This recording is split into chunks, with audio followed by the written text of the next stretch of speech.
the destruction of the world itself. We're seeing the sun turn black. The stars vanish. The stars are gone. Things are not good. Definitely not good. I think things are tragic. Things are bad. Brother fights brother. You're listening to the Hearth of Wyrd podcast, where we discuss heathenry, lore and legend, and the modern take on an ancient practice.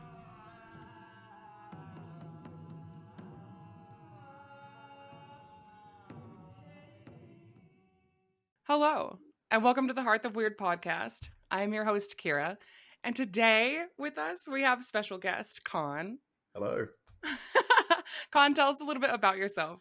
So my name's Con. I'm a Norse pagan. You can call me that, an Asatruar, whatever you want to call, whatever you want to use term-wise is fine. I like the Norse gods, like the Norse mythology, like the history, like the people, like modern neo-pagans. I'm currently studying a master's of research in psychology, with the question that I'm focusing on being what attracts people primarily to neo-paganism today. Like, what is it that makes them want to be neo-pagan in the first place? That's me pretty much. I've got an interest in axe throwing as well. I'm okay Very at that, good at and it. I like books and staying inside. And staying inside. Yeah. Relatable. Yeah, outside world's terrible, except for forest. There are no people in forests. Forests are great; they're fine. There are no people in the forest. Oh, it's so nice. So today we're talking about Voluspa. Mhm. And this is, to me, one of the fucking greatest masterpieces in all of Norse lore. Like, Yeah, I absolutely love this poem. Essentially, it opens the conversation of the cosmos, like the creation of the cosmos, the organization of the cosmos. Odin wakes this Volva or Cirrus or witch, however you want to look at it, and is asking her a bunch of questions. And she goes into the creation of the world, and then she kind of traces the emergence of the gods, the establishment of cosmic order via the Aesir tribe, and then kind of how everything connects. And then it gets into this prophecy of the twilight of the gods. And we're talking like cosmic conflict. And it kind of just leads you through all of the major pivotal moments in Norse mythology. yeah. No, I think the Voluspa was like one of the most interesting poems, especially because it's like usually the first one you read is always going to be one of the most interesting. It sets a stage, doesn't it? It's sort of the world building story. It's like this is everything you'll need to know roughly to understand what the characters are doing and moving through, or at least what the general scope of the story is. It's a fantastic setting. But I mean, the prophecy of Ragnarok is just on its own a fascinating metaphor because it's a really strong example of this cyclical, circular thinking of everything is happening, everything has happened, and everything is going to happen again. What does that mean? And like you have to break that apart, and it speaks to the poetic understanding of the people at the time. Yes. Although I guess you could argue Snorri Sturluson's understanding of the people's poetry at the time, but like it's one of those premium sort of rich stories and metaphors that you can share with people who aren't even interested in this sort of thing, and they'll be kind of captivated by it because it's such a root concept. Like Yeah. the Ouroboros symbol, the idea of the Jormungandr eating his own tail, and time eating itself, is a very cool concept, I think, for most humans to think about. Right, right, exactly. Like where the beginning and where the ending is. Like there is no beginning or ending. It's that concept of continuation. Even through this insane level of destruction. Um but like getting into the prophecy of Ragnarok, the the heart of Ragnarok really lies in this insane cosmic battle between forces that are nearly incomprehensible. Like these are cosmic forces, gods, mythical beings, primordial forces. And the poem, we're talking like the major players in Norse mythology. We've got Odin, we have Thor, we have Heimdall, we have Tyr, we have all of these major forces. Loki Hmm. are confronting each other. We have creation and destruction literally clashing in a really intense scene, super intense. This divine struggle against chaotic forces, this organized group being utterly shattered, right? By the things that they have tried to control. I think it's really interesting too. It's kind of the first place that we see Odin's seeking of knowledge. And I honestly think that there's a kenning in the Havamal that comes from this, right? Because the Havamal is kind of just like the poetic edda boiled down into kennings, I right? suppose, yeah. I mean, it is Odin's advice from his stories. I suppose it's his wisdom from what he's read, or from what you're reading. I suppose it is one way Right. of thinking about it. Yeah. There's one stanza that sticks out to me particularly, and that's stanza 56. And it Mhm. says, "You should be only a little wise, never too wise. It is best not to know your fate beforehand. You will live happier if you don't." I'm Is it, like, a man is seldom wise. A man is seldom ever happy if he is too wise. Something like yes, that follows exactly. on. Yeah, that's the one I, right before it. Yeah, that's it, 55. that stuck in my head for a long time. Actually, I think when I was in a very sad place, I remember myself taking a photo of that particular stanza and posting it to my Instagram just to be extra dramatic. But Well, I mean, absolutely. You it's must. Odin as a character is like he's really really nicely demonstrated again in the Voluspa that like you're right, his lust for knowledge, his need for knowledge is Need. really what we're Agreed. pinpointing. Because I mean, the witch, I believe, the Volva repeatedly answers at the end of sorry, she answers him, but then at the end of it says, "Have you heard enough now?" Yeah. And it's not. It doesn't sound to me like in the reading of it. It doesn't sound like an aggressive like, "Have you heard enough from me? Can you go away now?" It sounds more like, are you sure you want to keep learning? You know what? That's a really good take on it, because like even in different translations, my favorite translation, she asks, "Would you know yet more?" And it really is kind of that, "Are you sure Yeah, you sure you you want to want know me to this? keep going?" Like, and so at first I thought it was kind of like a cocky thing, like, "Would you know yet more?" Like, here I am telling you this stuff. But I really appreciate that take on it. Like that seems to fit a little bit better. Like, you sure you want to get into this? I think for me, I'm perhaps projecting something of a bias onto Odin as a character. I think I see him as something of a sad, tragic character. Um, because of the nature of his almost self-fulfilling prophecy, he makes everything happen, but after he learns that it's going to happen, in the attempt trying to not do it, does it? It's a very common sort of trope in storytelling, with time travel being a factor, or with prophecy, where Yeah, the character fights their hardest and causes it to happen as a result. self-fulfilling. And it's Exactly. sad because I think everyone could appreciate, it's like, who doesn't empathize with the concept of struggling, say, emotionally, but maybe that emotional struggle manifests in ways that cause you problems with dealing with it. And it's almost like the harder you fight, the more that becomes a problem, the more that becomes overpowering, and you don't really get it right.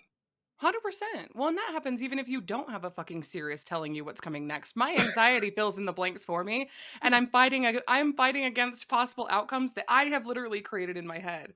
And it is usually fear driven, which I feel Odin's Hmm. actions following this prophecy are fear driven. Yeah. In fact, I kind of see Fenrir as the embodiment of Odin's fear.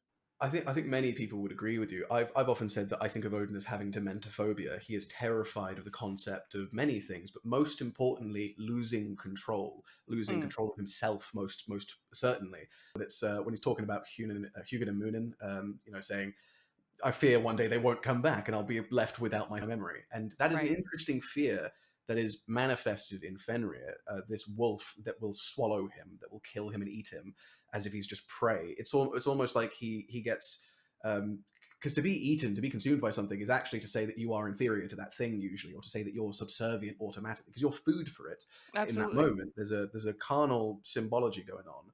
Yep. Um, I think it's fascinating that he thinks of it as that. And then you see similar descriptions of depression in people like Winston Churchill, who talked about feeling like a black wolf was following him. And this metaphor makes sense, I think, because what is more terrifying than a social animal that has been driven to the brink where it is alone now, and it has no family, and it is desperate, and it is hungry, and it's all consuming? It's like, that's a metaphor, in my opinion, for someone who's desperate for connection 100%. and needs to do that with people, but can't get themselves there because of what's going on inside of them. Yeah. Um, I know we want to talk about Fenrir in a bit, but like he's on his own interesting. Odin is just, I don't know. He's tragic. He's sad. He's not a bright character. It seems in the end, he's very intelligent and very wise, Right. but he misses some vital stuff very clearly. So what does that say about everyone else, though? Is kind of the point. It's like, if even the head of your pantheon is very flawed, and has multiple flaws, not just a few. Right. And so do all the other gods. They've all got something going on. What does that say about ordinary people and their potential, and what you can do with what your particular brand of issue or problem, which Right. there is a diversity of, it seems, represented in the pantheon. 100%. Absolutely. I love that though, because then we can see pieces of ourselves in not just one, and we can see redeeming qualities that they hold too.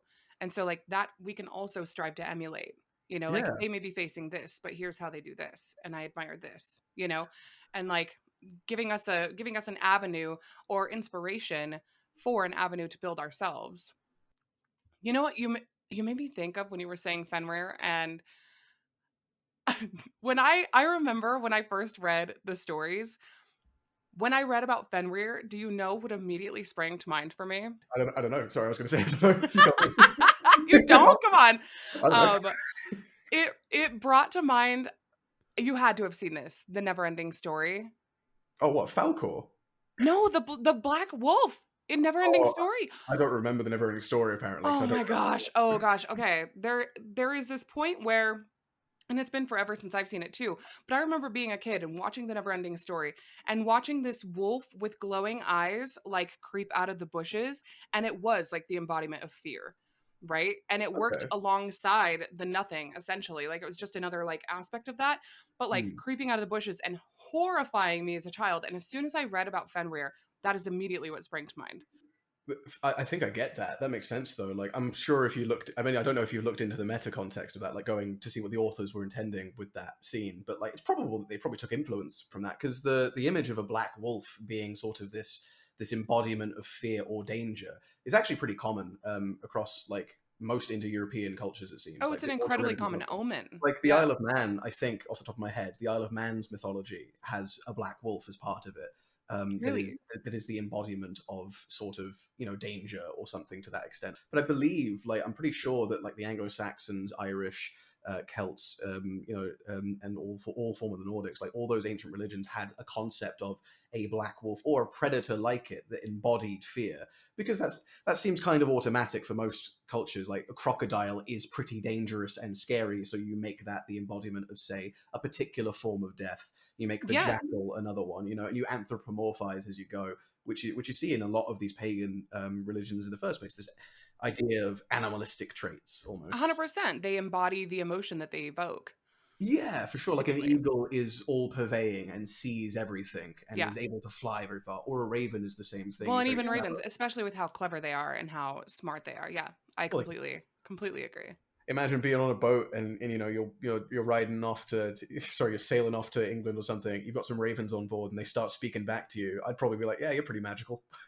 Absolutely. I'd be 100%. pretty impressed. I'd be like, this bird can talk. Like, oh shit, you guys. But the thing with Fenrir is I think he makes more sense with his own story when we talk about like the binding of Fenrir later, alongside the Voluspa. The context of that makes it more complete. We're given this presentation where a big black wolf kills and eats Odin, but like we don't exactly know fully why yet. We haven't got the Right. emotional drive of the story without that part of Tyr's betrayal. But it's the context then that makes it make more direct sense. Fenrir is not necessarily an enemy to begin with, but No, he becomes an enemy later when Odin's fear of what he will do to the family, um, potentially. but potentially causes him to betray Fenrir essentially and Yeah. forces Tyr to betray him. And it's like Odin did that. He broke his family in his attempt to save it, which is with that family concept embodying it, the whole pantheon being there and participating in this. It Yeah. makes more sense that Fenrir is a fear of the demise of that unit, and it makes more sense in the context perhaps of the society it's from, because the family was everything. So if you didn't have 100%. your family, you were done for. So of course your fearful representation takes that away from you. So Fenrir as a character, I think, represents the shadow, which is a Jungian idea, a Carl Jung idea, Hmm. when he discusses these elements of people in their psychology that they do not want to acknowledge, that they contradict the ego in a sense, or Yeah, you so would they say just ego. deny it. Like, Yeah, you just deny it, you hide it. So it's like mhm. maybe I'm an aggressive person in my nature, or I've had some trauma that's made me aggressive, but I'm also a people pleaser, so I want to suppress that element to make myself more appealing to others, you know? I want to be liked, so I don't let people know that I'm something like that. I hide it to an extent. Um, Confronting the shadow, or shadow work, as people tend to call it these days, is the Yeah, idea of looking at your shadow on purpose and digging through it and saying, you know, why actually do I feel this way, and how can I control that? How can I incorporate that into myself? It's all about the idea of incorporating these other parts of yourself into yourself more comprehensively, yeah, because without them, you aren't you. Fenrir represents the shadow quite nicely, I think, because one, he's a big black wolf, so he looks like a shadow, which is already a good start. right, But Tyr is the god of justice and war, I believe, who is, you know, being nice to Fenrir this whole time, who is, you know, dealing with him, feeding him, talking to him at least, and involving him. Until the gods have the whole thing of like, let's put a magic ribbon on Fenrir because Odin is terrified of him and he's going to kill us. So Fenrir is friends with Tyr in essence. Tyr is friends with Fenrir. Tyr is treating Fenrir. Tyr is dealing with Fenrir. Tyr talks to him, engages with him. This is a good idea. It actually works out pretty well. I mean, there's no issues that we know of between Fenrir and Tyr. They seem to be buddies in right. some sense. The gods then demand that he betray him and, you know, do all this stuff. Tyr agrees to do it, loses his hand. In doing that, they sort of set Odin's fate by locking away with an invisible thread wrapped around Fenrir. They have bound him and they've tried to push him out. They've tried to get rid of him, but without dealing with him. He's not Right, dead, right. he's just stuck. So, And he's still there. yeah, he's still there waiting. So you've pushed it down, you've gotten rid of it as much as you can, and then years and years later, suddenly pops up again and it bites you really hard and kills you. More importantly, it kills your family. So that for me is like really poignant. It makes sense to say Fenrir is the shadow in this context. That's who he is as an archetype. He is something you don't deal with, something you avoid. And in Odin's case, it's probably this fear he has of death that he is avoiding. But Tyr is welcoming to it. And this is where I find the symbology of Tyr losing his hand interesting. Because I believe he loses his first hand to Fenrir when he gets it bitten off. Tyr faces his destiny, but loses his hand. Odin does not face his destiny, really, and ends up dying. Although Tyr has lost his ability to will himself through life by surrendering to the fact that there are parts of him that he has to deal with, he has gained something for it, a peace almost, in a sense, Yeah. but he loses his will. Whereas Odin keeps his will, but he dies as a result of wanting to keep it in the first place. There's other ways to read it, but for me, that's the story there. The moral, if you like, Yeah. is don't try to hold too tightly to this thing. Don't try to not deal with it, because yeah, you may lose your hands, you may lose your will, your ability to determine your destiny if you accept these parts of you aren't going away. Well, because when you chain it and it's not going away, it is sitting back there growing and growing and growing to the point where when Ragnarok comes, it's said that his jaw stretches from the ground up to the sky. So this massive thing that you cannot overcome. It will Yeah. overpower you. I think these stories are like almost accidentally commenting on these topics, though. I don't think storytellers were sat there thinking, "Yeah, I'm going to write some Jungian psychology a few hundred years earlier." I think it's more, you know, these are elements of stories that Jung has noticed and is very much noticed that it's part of human psychology as well. It's Yes. part of who we are. For however many heathens there are, that's how many different perspectives you're going to get on Ragnarok. Like you have a Oh, for conversation sure. with literally anybody, everybody's going to have different ideas. And so we'll definitely unpack that a little bit later. Um but you know, so we have these giant clashes between these forces. And there's also like this it not only speaks to the twilight of the gods, right, but it's also saying like the destruction of the world itself. We're seeing the sun turn black, the stars vanish, the stars are gone. Does it say they fall into the sea? I can't remember. Something like that. Things are not good. Yeah, definitely not good. Things are tragic. Things are bad. Brother fights brother, Yeah. fires, earthquakes, there's all sorts of things. But then after all of this, after we see, you know, this clash of these huge forces, there is once again uh the rebirth. Like there's a new beginning. And like the from the ashes of Ragnarok, this new world appears and it's all bright and shiny and happy. And uh there's said to be two human survivors. Now, this is something that people take quite literally, but Mm. I I never have, simply, and it just is because of their names. Like their name is Leaf and Leaf Thrasir. I'm sure I'm saying that wrong. You got it Um, right, I think you're saying that right. but like, so that the first name is Life, and then the second name is like the struggle or strive for life. I think it's lover of life is what I know it as, but that sounds right too. I don't Yeah. know for sure. I'm not a fluent speaker of Old Norse. No, no, God, no, me either.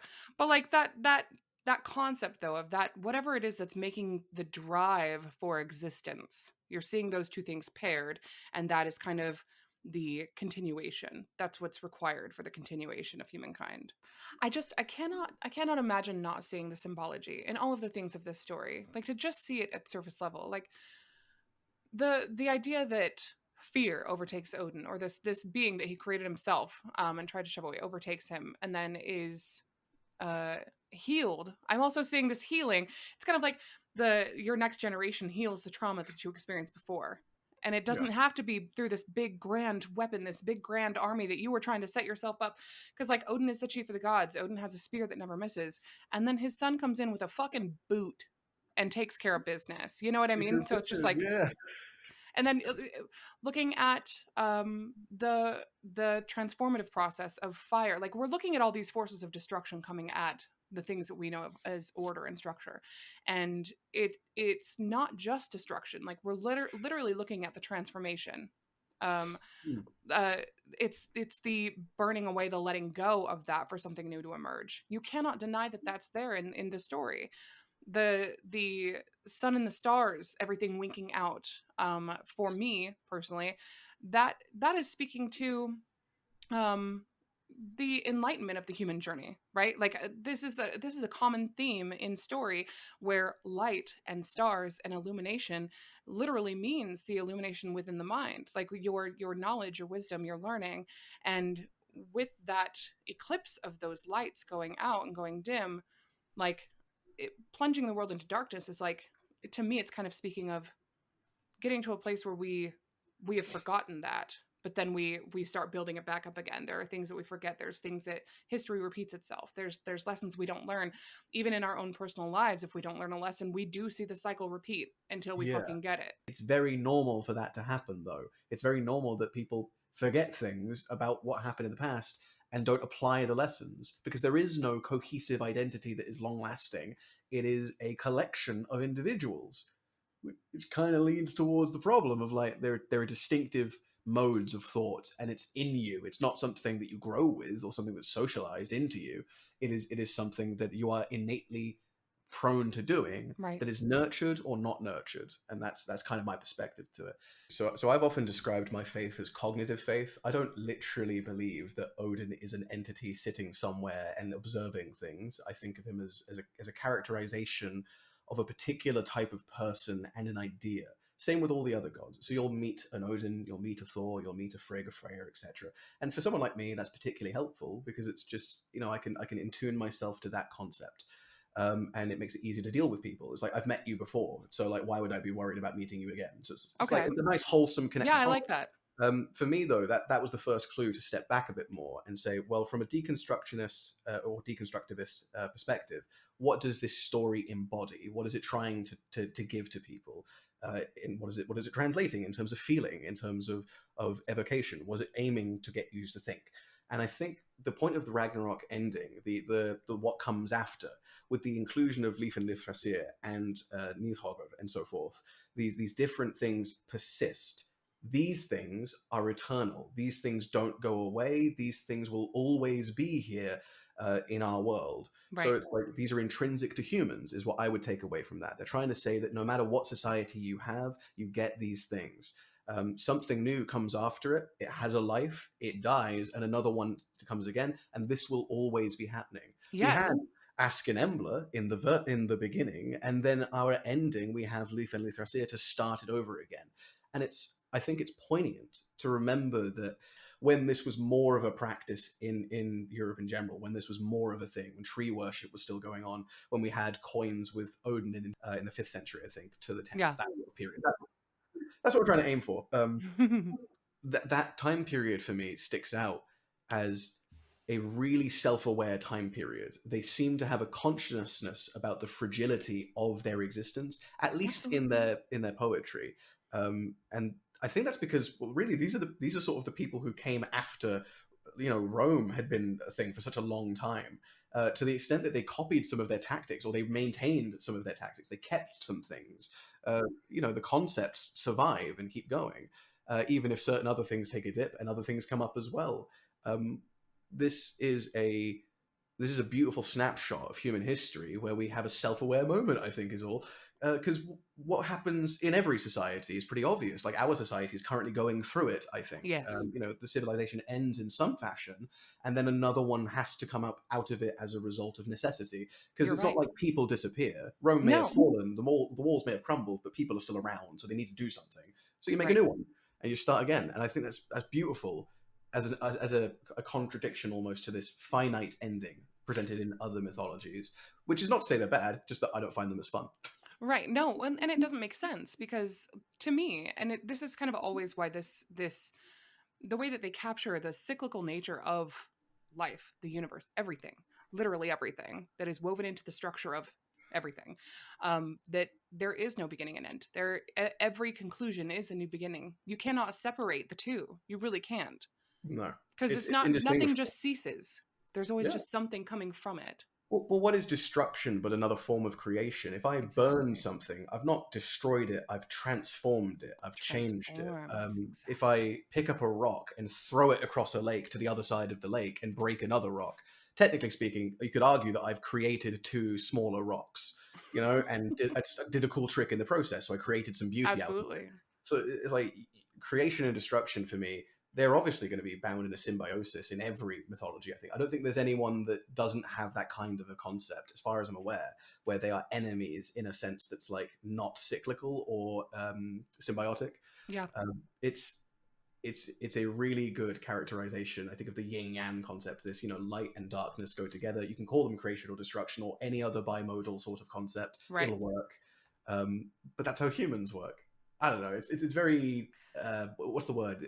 Evocative of animistic concepts. The idea that Yeah. everything has a unique life. Everything is individual in its own way. A rock has life. And then we see studies that demonstrate that minerals actually trend towards greater complexity over time, much like living things do, which is kind of a cool, It's natural fascinating. more thing to see, emergence of complex ideas. Yes. If you wanted to talk about other cultures, I'm pretty happy to touch on some of them. Yes, please, actually. And that's the one thing that when we were planning for this episode, when you started getting into it, I was like, "Oh shit, this is going to be a great conversation." Because not a lot of people at least not the, okay, I won't say not a lot of people.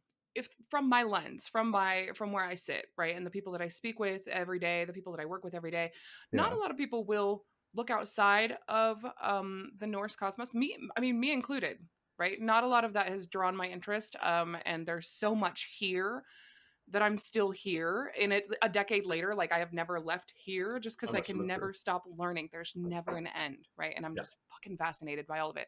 But you have a much broader lens of the world and different cultures and the human psyche in general, right? a little And so bit like to an extent. To an extent, I think it's because I've studied psychology to an extent, like in Jungian terms and in yeah, other similar stuff. Like that's why I know a little bit about other places and other conceptualizations. But it's also just a special interest thing. I'm fascinated by mythologies because they tell such fantastic stories about neurology. I think like yeah, you can tell a lot about a culture in terms of what the psychology of the time was, like what the norm was by what is accepted as normal in terms of religion. And it's very difficult to do that as like a hobby, I think, just because you can't really look at people's brains in the past. It's not doable right. when looking at story, and noting that there is an interaction between those two things, those two phenomena. One influences the other, and the other influences it back. There's an Right. interactivity between them. So stories shape us, we shape stories. We Yeah. are slightly different from each other, and we do that in different ways. This causes a beautiful tapestry of complexity, but also gives us some general trends to look at. Yes. Usually there's some form of like world-ending event, like at least Yeah. in terms of like if it's not in future reference, it's always in recent reference or past reference, sorry, rather. Like flood myths are pretty ubiquitous, I think. Like most cultures have a flood myth of some kind. The story of the seven sisters, the Pleiades, that's a story that's been told for possibly 100,000 years. This is quite a cool one, actually. So I don't know if you're familiar. Are you familiar with the Seven Sisters, the Pleiades? No, I'm not actually. Okay, so it's a constellation. Is all you really need to know. It's a constellation of 7 stars. However, to the naked eye, you can only see 6. And in the stories, one of the sisters is missing or dead, depending on which version you read. Now, this is interesting because it's like, well, how did people know that there were 7 before that we had telescopes and things, before we could see there were 7? We could, because 2 of the stars are very close together now in terms of like where they line up, so they look like one light to the naked Mm. eye. So that's why you need a telescope to see 2 of them, to see the 7th. But how did they know before that? Is the interesting thing. Well, there is a time in history where you could have seen them as 7 because they hadn't drifted close together yet. You know when that would have been? Ooh. 100,000 years Oh my ago. goodness. Yeah, That's right. fucking wild. Neat. So the Epic of Gilgamesh is just the first thing we have written down in terms of a complete story. That's 7 or 8 thousand years ago from the top of my head. There, I'm guessing there.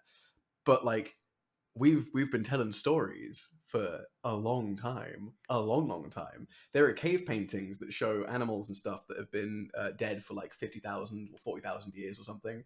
But they're done by humans, so we Yeah. were around at the same time, presumably. It's very entertaining to think about humans in the last 300,000 years being the same anatomical shape, like having the same brain, having the same stuff going on, basically. So why wouldn't you tell similar stories? What if story is innate? What if it's built into, what if it's a consequence of the bits that we are, the world that we have, and the brain that we have? Because of this stuff, we have the same storytelling modes every single time to embody permanent concepts. Like the sun rises and falls every single night, every single day. That's just the way it works. That's never Yep. going away. Humans will always be depressed sometimes. Humans will always have problems. Some humans lose their minds. It doesn't ever change for humans, really. That's right. Because I guess where my brain was going is, are other apocalyptic stories, are they this story of, like, is there usually like a renewal and rebirth after? Or Well, is it more of it's an apocalypse story to create fear? You know what I mean? Or like create a system of behavior. I think all religions in an organized fashion are kind of designed by humans to elicit a certain type of behavior because they Yeah. set a social standard usually in some essence. I mean, you could look at systems where there is no necessary ending or apocalyptic event. I mean, I don't know off the top of my dome again much about Buddhism and its various flavors that you Yeah. can find. There's quite a lot of different types of Buddhists, it turns out. But the idea of like the karmic cycle, for example, is like you don't find an ending there. It keeps going again and again and again. And I think off top of my dome, not my expertise, but Eastern religions as a whole tend to have some sort of cyclical nature to it. Yes. Yes. But I don't know if that's like specific to that area of the world, or if that is something again like inherent to a lot of humans. Because you find it mostly in pagan religions that there is some concept of movement that does not change, Right. whereas it's the monotheistic religions that tend to have a very there is an ending to this story. Right. There's an end that has to come, and something happens. It can vary though, but even that has variation. Like I don't think Judaists have. I don't think I've ever gotten a clear answer from a rabbi or a Jewish person about what the afterlife is supposed to be or look like necessarily. It's more of a. It's not something they think about too often. Is what I've been told. Is what tend to get the response of. But many people have different conceptualizations of it, even within those communities. So the problem of like, what is the ending in the story? Is like, well, which story are you telling? Because you get a different answer each time. So Right. yeah, but the pattern of like cycles seems to be a pagan idea. Seems to be Yeah. this, and that makes sense when you think about why you would have multiple gods in the first place. You want something that represents the actual world in a symbolic way. Yes. And you can't. My extent of mythology understanding is really to bolster my psychological stuff. Like I Yeah. use these metaphors and symbols as a way of understanding people. I think it's like a sneaky doorway into their minds. When you understand what people believe, you understand how they function. You understand what their perspective of the world is. It's not just the little things; it's the big things. Most of the Christians that I've met, for example, uh, they can be nice or they can be not nice, like everyone can be, but they Right. all share certain ideas about how to navigate their life. Lots of them feel a need for purpose and meaning that is more abstract. You know, there is a story that is being told with them at the center, or they're being dragged along it in some way. But it's direct, it's linear. You know, you're going to heaven, you're going to hell, you're going to here or there. Yes. Whereas the pagan perspective, neo-pagan more specifically here, now seems to be more broad. I mean, it seems to be you go wherever you go is quite common, or you go where you deserve to go. Sorry, you go where you not deserve to go, but where you are appropriate to. So, like, if you're a Right. farmer in life, when you die, and if you've done nothing special, you're a farmer again. That's fine. If you're a Viking and you go die in a heroic battle, you get a coin flipped for your life, and then one of the two take you. If you were good enough, you know, Odin or Freya takes you. Right. But you know, if you're in a karmic cycle, you do something particularly bad, you die, you become a slug, you lay a perfect trail of slime, you get to move up the chain again, and maybe you just reincarnate into a human, perhaps, and it's just humans that get that done to them. Which raises the questions like, well, does that ever have an ending? And it's like, well, no, but Right. would you expect it to have an ending, really? Would it make sense that humans' psychological ideas, which are really abstract ideas, would they ever go away as long as humans existed? I don't think so. No, They're fixed. They stay with us. I absolutely agree. I think that that's an interesting thing too. When we're talking about the afterlife and Ragnarok, even that's a common question. This is a common string of questions when you're talking with heathens. Is this idea, and this is why I wanted to get into modern heathen interpretation, which I'm just going to kind of jump ahead into that because That's it fine. fits That's the fine. conversation. What the string of questions we most often get, or I most often get, is um the literalist approach, right? Where it's like, you know, Ragnarok has not happened yet because we haven't seen the earth fall into the sea. We haven't seen these cataclysmic events. The sun is still in the sky, so Ragnarok hasn't happened. They see it as a very literal apocalyptic scenario, Yeah, they're right? waiting for the Fimble Winter. They're waiting Yes, for exactly. Exactly. it. Which I mean, technically, and this we'll get into it. But like if they are waiting for this literal apocalypse, it's fascinating to me because it does kind of ring to me of these monotheistic religions where it's like um what is the point of the end then? Like are they still focused on this life and what they do with their community, or is it more of that like fatalist way of thinking where it's like I've got to do all of this before the world ends. I've got to do good. I've got to be good. I've got to, you know what I mean? Because the end I, is coming. I'm not saying that it's a bad thing particularly. I just find it really interesting to be no, I'd agree. literal with it. I'd agree. I don't think it's a bad thing. I think it can be a very good thing potentially. But I mean, this is the crux of what I'm curious about in psychology, and why I have. And this is going to sound like a non sequitur, and I do apologize. It's not. It's very much related to what you're saying. But this is why my focus is on things like ADHD and autism. In the context of the prophecy of Ragnarok, of the Voluspa, and the characters we see in this first presentation to Norse mythology, you could think most people are going to see that first.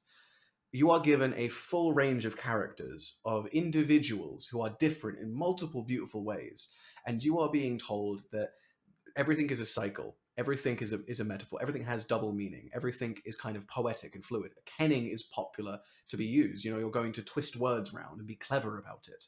I'm not telling you literally what things are, but I am illustrating what things are still. This concept of autism is new to us as a word, but in terms of what it is, that concept of a person who is not quite like other people, a person who is more individual, who is different, who is more akin to Loki perhaps, is there and has been there the entire time, and it's not going away. It's part of the cycle. Right. So whatever interactions we have between ourselves, for whatever reason we have them, I think all of it's natural. I think all of it's expected. I think we just don't necessarily think of it as expected because we have a weird perspective. Well, I mean, is it weird? I feel like it's a learned perspective though. But that is weird, isn't it? Like most people don't question their own perspectives. Yeah, Everyone could say that. It's quite a popular thing to point out. It's like, do you question yourself? Do you introspect? Do you meditate? And it's like, well, most people don't. But then it's again, true. most people aren't autistic. That's also hard for me to grasp because most of the people that and again, I'm looking through an extremely small lens, right? I'm only looking through my own personal lens. Most of the people that are around me, that stay around me, are people that are comfortable with me and have Yeah. similar patterns as me. So like, I'm like, most people are allistic. How? Well, this is the thing. You've cultivated a friendship group, and this is known that ADHD and autistic people gather together in spaces like this. This is a community space. And like I'm saying, there might be an attraction for these individuals in this specific sub niche. Like the Hearth of the Wild itself might be a particular attractor for these individuals. And maybe you, as a person, because you're central to it, because you have some of these traits, perhaps, who knows, are attracted to those individuals as well. And that's why you sort of gather together. I mean, it's not exactly rocket science. There are cliques of people in schools that gather together. That's just normal. Why would you not go by your vibe and your tribe? It's the safest possible way to do things. But Yeah. the difference is, are you a collection of individuals or are you a group? So I'm just sort of trying to illustrate. It's like, are you a Norse pagan and you are part of Norse paganism because you are a Norse pagan? That is your identity and that's it. Or is it that there's something about you that likes Norse paganism because of how it relates to you in a personal way? So, Mm. did you like Lord of the Rings? Did you like, Tolkien's work overall? Did you like reading Tolkien's work? Do you enjoy Icelandic history? Do you enjoy Finnish history or just Scandinavian history? Do you enjoy Roman history and then find yourself moving through to Viking history and then into paganism? That everyone comes at this from a different angle. Yeah. And I think that's what gives it away, that this is not a group identity. This is a collection of individuals. There's a different reason they're all together. And it's probably as simple as, I like you and I'd like to hang out with you and I enjoy your company, versus I'm part of this group, so I'm going to stay in this group. Does Yeah. that make sense as a difference? Oh, it absolutely does. It absolutely does. And I see a bit of both. I see a bit of both, but far less of just I'm Norse pagan, and so we are all Norse pagans together, and Everyone's we got a all believe spin. the same Everyone's got thing. a different thing about it, haven't they? Yeah. It's like, I don't want to bring up any individuals in particular. I don't want to call anyone out or anything. But like for me, for example, I'm interested in it because I'm interested in psychology. It's just like you can come at this from any perspective, and it works because these poems are illustrating life. So everyone's involved. There's a representation for every person. That Yeah. works out nicely. Yeah, absolutely. And I wonder I've never really thought about why I'm into it. I think that for me it's more of the I feel like so much has been lost in the evolution of our society Yeah. since the arch-heathens. And I crave that connection. I crave the connection to the structure of the universe, to the cycles of nature, to the spirit of nature itself, you know, to the connection with the cosmos, with the order of things, with the chaos of things. Like I want to understand the deep comprehension and connectivity that my ancestors had with the forces that be. You know what I mean? Like I've I know always exactly what been you drawn mean. to that. I've always kind of had an animistic worldview where like I recognize that the energy of the mountains is different than the energy of this river. They're different things to me. They're different beings to me. Yeah, no, I agree fully. That's my experience as well. That there's an essence to different stuff in nature. You know, a mountain is always quite stoic. I think everyone gets that. Everyone feels that a mountain is unmoving in its characteristics. It may not be living, but it is alive in quality. The leaves in a tree can dance, even though they are not living. Well, they are living, but like, different kind of living. Yeah, Not animals, I suppose. Well, to a degree. But like clouds can be alive. Skies can be alive. People can be alive even when they're dead if you tell their story well enough. So I feel absolutely. like that's always going to be true. And maybe you're right, that attraction of like giving a meaning to things, giving a um, relationship rather to everything. Everything moves together. The Yes. rock is on the stream or in the stream. The salmon can't get past the rock. The beaver picks up a tree, starts making a dam, gets in the way. The rock shunts when the dam breaks because there's enough force. The fish can get moving again. Everything's going. It's like there's stories that play out without any human interaction. It's interesting to think about how people interpret the story. The A lot of questions that come up, you know, has Ragnarok happened? Will it happen again? Oh, sure. There's the people that will relate it to their own kind of like we were talking about, their own psychological and personal growth, their own understanding of their own struggles, the way that their brain works, the way that their life works. They're seeing their own personal Ragnarok. And that is kind of in everything is a cycle. Everything has a beginning, a culmination, and then an ending and a beginning again to something new. Something new comes from that, and that happens over and over and over in our lives on different levels too. That can be, we're looking at the layers of our life. We're looking at not just our life span, right? But we're also looking at the experiences, the your relationships, your connections, your financial struggles, your career, the things that you study, everything, every single thing, every aspect of your life. You could go through that cycle more than once. You could have that the creation of this thing, the spark, the seed, the growth, the instability and the restability, and then the falling apart, and something new comes from that. That is how that works in everything.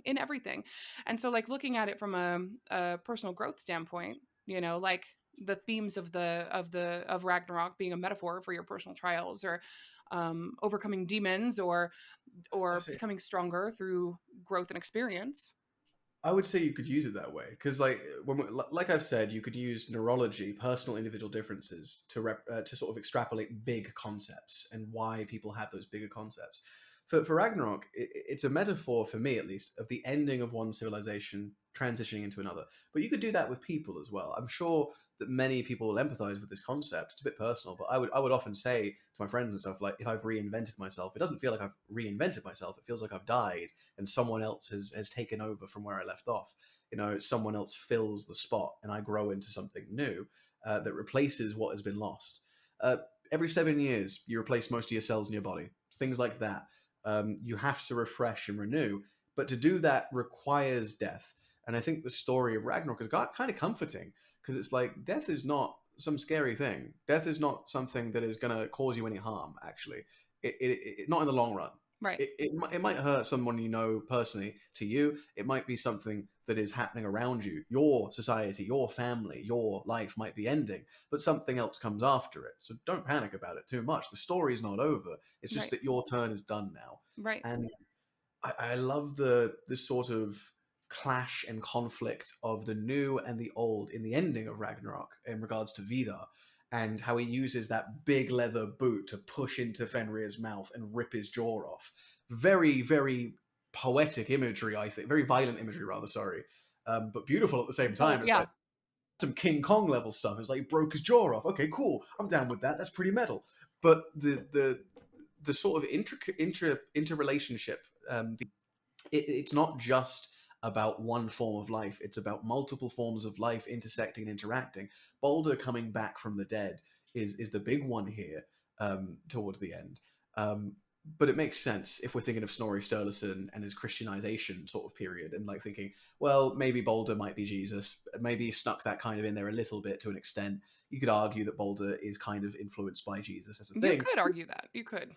but that isn't a problem No. because maybe that's what he was. Maybe that's what they were talking about. Maybe that was the point. It's like we anticipate that the Christians are actually going to win. We anticipate that's to come next. Maybe. Well, and I think that's where people draw, and this is where I'm looking at people looking at the story of Ragnarok through a historical perspective too, where they are drawing that and being like, oh well, Ragnarok then is a symbol of Norse paganism dying, and then Christianity coming into play, and this new beginning, and this new Adam and Eve being the first two, or you know what I mean, like having that whole story like come from this ending of the pagan traditions.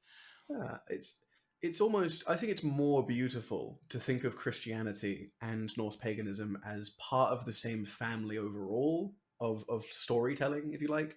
But also rivals, brothers, if you want. Obviously, I'm attracted to that poetic imagery for a reason. But like two brothers who are fighting and arguing with each other, but they filter and affect each other. They sort of rub off on one another in little ways. And it's nice to see that happen. I often romanticize talking about York in the Viking Age, and at a certain period of time when coins with Viking symbology and Christian symbology. So you can see there's a sword, right? You can and you can position it so there's a cross, but you can also tilt it that way, so you can see Thor's hammer, or you can turn it upside down, and you can see that kind of to an extent as well. And like you see this mix of symbology between Christians and pagans because both of them were hanging around each other. They were talking to each other. They were working together. It was regular stuff at that point, and they just had to put up with each other. They got used to it, and it affected the culture. Now it's swinging back. Modern paganism is overtaking a lot of stuff, and in England specifically, sorry, the UK rather more specifically, I think paganism has risen by 34%, and shamanism is at like 40%. Um, People underestimate, I think, Ragnarok's utility as a metaphor. You can take it literally if you want. You can use it to paint history. The Aesir Vanir War is involved and related to this concept, and it's like one could argue there was a period of time when the sacred feminine transitioned into becoming the sacred masculine. This distinction of matriarchal, nature-based religions and tree worship shifting into higher quote unquote gods and concepts of Right. war and sky and storm, Mm. which of course has no relation to the Canaanite god being a storm god and called Yahweh. No relation at all. I Yeah, think no. I see what you're getting at here. It's all kind of rubbing off on each other in different ways at different times. It's like, where do the smudges begin and where do the smudges end? I take it all as one story. I'm an omnist. It's all the same stuff. Like there is a greater human story for certain, but these versions of the stories tell us about people. They don't have to be argued, I think, as like, even if you take it as a historical thing, it's like, well, we just have different perspectives on history then, I guess. That's fine. And we don't need to fight about it so literally, as much as it's fun to argue and discuss and talk about the different Yes. canon ideas, the similarities, the differences. Why are we different? That's a more interesting question than you are different and I'm going to argue about it with you. There's a lot to learn about growth, I think, from Ragnarok as a metaphor. I For a think so lot of too. people. I absolutely think so too. And I agree with you. I agree that people get a little too caught up in being right rather than exploring what could be. Right? They get their understanding, they get this lens that they look through, and then it kind of stays there, and it grows. It calcifies and it grows like almost unhealthy sometimes, where I wish that they would kind of like bust through that stagnation and explore a little bit deeper and ask why and ask how and ask kind of try to apply it to different things, try to apply the symbology, because I it is a tragedy to me when people are reading the lore and only seeing surface level, and they're not seeing the symbology, they're not seeing the metaphor. Like that, it tells me that they're missing the art, they're missing the poetry piece, Yeah. right? And that is what it is, and it's genius too. It's genius, I think you it's know. feeling sorrow that someone doesn't get the experience you do out of reading it, which makes you feel good. So it's like I feel bad that you don't get to feel that. It's not that I want you to believe this as I believe it and see it as I see it. It's that I know that because you don't see it the same way, you're not going to feel the same way as me, and that's a shame because I think this is quite beautiful as a piece Right. of art as That's well. exactly what it is. Thank Um, you. And I'm like, I hope I'm not coming across as like, you're not doing it that way, I feel bad for you. no, I don't think You you know are. what I I don't mean? think Like you are. that's never what I want to Yeah, say. no, I don't think that's what you're doing because Because I there's would merit argue. in the way that they think too, because the way that they think is a Yeah, catalyst to opening doors for me, because I like to question my beliefs, I like to question why I believe the things that I believe, and what where that came from, and them having their own perspective lends to me exploring mine too, and I love that for me. But I hope that it didn't come across as me no, I like don't think you did. I don't think you did. I think we can all. I think we can agree, both of us, that it's more interesting having different types of people with different perspectives in the first place. yes. So these people offer me an opportunity. These people offer me the opportunity to be a better person by listening to them and hearing them out and saying, well, why do you think of it literally? Because I don't think of it that way, and I'd like to know how you think about that. I have met people who are very much the literalist POV. How so, though? Like, how do you literalize the creation of the universe um, with Gunungagap and Muspelheim and Niflheim? How do you Right. conceptualize that as anything other than like a metaphor for, well, basically the Big Bang is kind of what I take it as. An Yeah, me too. explosive release of something caused the beginning of the universe and then moves on. You can I conceptualize it actually as drew that. the I actually drew the parallels in a previous episode. It was very fun to explore. But Probably where I've got that from, actually. whoa, no, it's super cool. But like because I definitely see the symbology, the metaphor, the allegory, and all of the stories, right? But I do have a sense of literalism, I suppose you could call it, because I also see them as beings, like very much so. So Okay. I'm kind of a blend of both. I'm not a lore literalist by any means. Like but I definitely see them as beings. Whether that's an embodiment of a force or a high supernatural being, it's hard for me to conceptualize really. But I think that's what lends to my ability to speak with both camps and have the conversations with both camps, because I see both of it. Like I see Mm. both sides, where these are like some people will actually see Odin as this deity sitting in the high seat Hlidskjalf up in Asgard and like looking down upon the world, and you know what I mean. And nothing is nothing is metaphor. Nothing Yeah. is symbology. These are stories that they believe the gods came to earth and told us. And then there's, people who see it entirely as just metaphorical symbols for the powers that be, the natural forces, the concepts, right? And so I kind of get the blend of both, cuz and it's kind of like I told you, like I've always felt the energy of different things.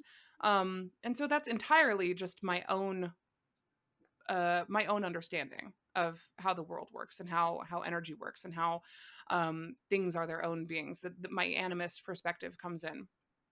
But yeah, it's interesting. It's very interesting. This is a struggle for me, especially because, so like I said earlier, I believe I have something called cognitive faith, which is not really a term that I've seen thrown around too much. Just to recap, I don't literally believe in these entities, right? But at what point does a metaphor become real? If you believe in Odin as a literal entity, then you sort of have to justify his characteristics as well. It's like, so he literally did all the things he did, and you're following him? It's fine if you believe, like, oh, that he's more nuanced than that. Like, every individual's got a story and stuff. And I'm like, there are some things I would find unforgivable. There are some things I would find unforgivable that Odin has done, perhaps, only in the Exactly. context of a literal entity. But if it's a metaphor, it's like, that's more forgivable. If it's a metaphor that holds true in some way, like, it's not real, but it is real. It's living in front of you. The mountain is real. Loki is real. He's right there in front of you. That's what he is, in part. And I don't know, for me, that's more beautiful and more interesting. Not to again, not to diminish the literal perspective. It's just I need the explanation from someone who believes it. Of like, well, how do you believe that though? How does that work? Because what are the rules with that? That's interesting, but I can't see that. Right. Let me ask you something. Because now I'm curious. Now I'm curious because, like I said, I'm a blend of both. I've got a blend of both. When you are, okay, let me ask you this. Do you venerate the gods? Like, do you make offerings? Do you do sacrifice? Do you venerate? And if you do, well, I'll let you answer the first part of that question. So do I venerate the gods? To an extent, yeah. So I will sit at my piano, and my altar is on top of my piano, and I will, when I'm alone at least, will play music, or will sing, or will do poetry readings or something at that piano, using Odin as the focus, sort of like reading poetry to Odin, if that's who I'm trying to talk to at the time, if that makes sense. And for me, the meta context is it's an exercise, it's meditation, it's I need to think about a concept, and I need advice. Who is going to give me the best advice? And it's almost like, again, this sounds quite hacky, it's a very haphazard sort of way of phrasing this as a metaphor, but like it's like you have an AI in your head and you're constructing the AI that is most appropriate to what your needs are in that moment. So if I need advice about women, I'm going to talk to Odin because he's dealt with a lot of women. If I need advice about sport, I'm going to talk to Thor. If I need advice about who I am in the world, I might talk to Loki to get some perspective about, where that's coming from. Not that they're talking back, but I'm using them as a device to talk to so that I can feel better about something, or I can contextualize something, or I can enable another way of thinking through an imagined partner almost. But to say they're not real at the same time feels inaccurate, because they are real. I feel this experience. This is literally something that happens to me and overtakes me. There is a emotional religious experience that occurs, but I don't logically believe that they are real things. They're not living entities. They're ideas. It's not physical. It's abstract, so you can't really approximate what people are going to do in the future with it. Right. It's not a consistent domain. Um, but when I'm sitting there at my piano and when I'm playing my songs and reading my poems and stuff, I do feel Odin. I feel that presence of a character who is observing from afar, who is elderly, who has lived their life already, and is very wise. They've made lots of mistakes, and they're not a perfect person, but they appreciate the knowledge you are looking towards. They appreciate the thirst for things, the love of life itself, and almost this resilience that Odin embodies, where he is like Loki. They both have a pretty cursed fate, but at the same time, they're different in how they approach that fate. And Right. Odin has this, I'm gonna probably fail, but I'm gonna try anyway and just have fun with it as best I can. I don't know. That's the way I think about that particular god, but I don't invoke them as actual entities. Okay. But equally, I mean, I would say the same thing about Jesus. I'd say the same about many other characters from many other mythologies. You could call me eclectic.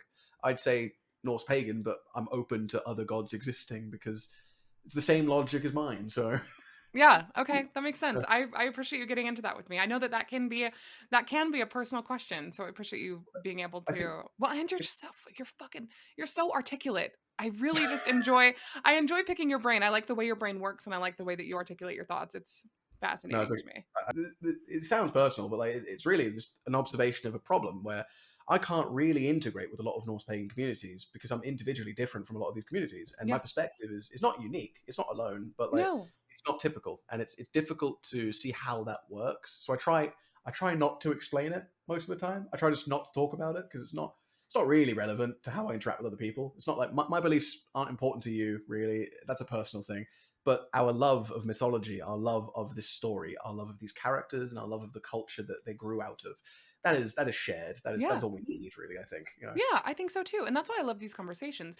I personally like to explore how people connect with these beings and connect with the energies and connect with the even just the idea, the archetype, kind of like you said.